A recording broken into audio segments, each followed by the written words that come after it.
আজকে আমরা নতুন একটা ফর্মুলা শিখব, যেই ফর্মুলায় আমরা এই কথাটা বলা শিখব যে আমাকে যেতে হয়, আমাকে যেতে হবে বা আমার যাওয়ার সুযোগ আছে, এই ধরনের কথা একজন ইংলিশে কিভাবে বলে।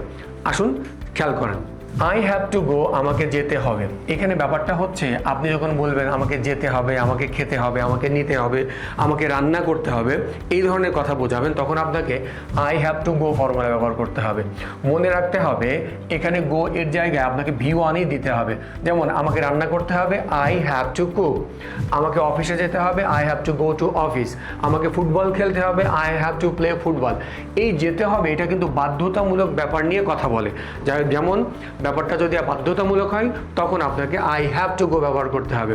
এখানে ব্যাপার হচ্ছে কথা বলার সময় আসলে আমরা এটা খেয়াল করি না এটা বাধ্যতামূলক কি বাধ্যতামূলক না, আপনি ব্যবহার করলেই হবে। এর পরের ব্যাপারটা হচ্ছে আই অ্যাম টু গো, এর সিমিলার।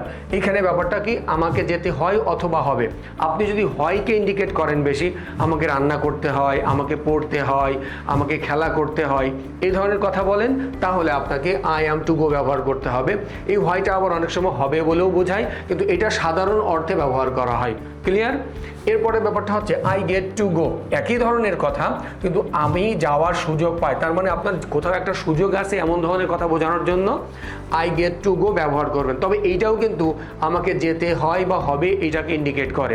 তার মানে এই তিনটা ফর্মুলাই এই ধরনের কথাকে ব্যক্ত করে। আপনি যদি এখন থেকে এই ধরনের কথা বলতে চান তাহলে এই ফর্মুলা ব্যবহার করলেই আপনি বলতে পারবেন। এখন আপনার কাছে আমার প্রশ্ন হচ্ছে আমাকে মসজিদে যেতে হয়, এটা ইংলিশে কি হবে? কমেন্টে লিখে যাবেন।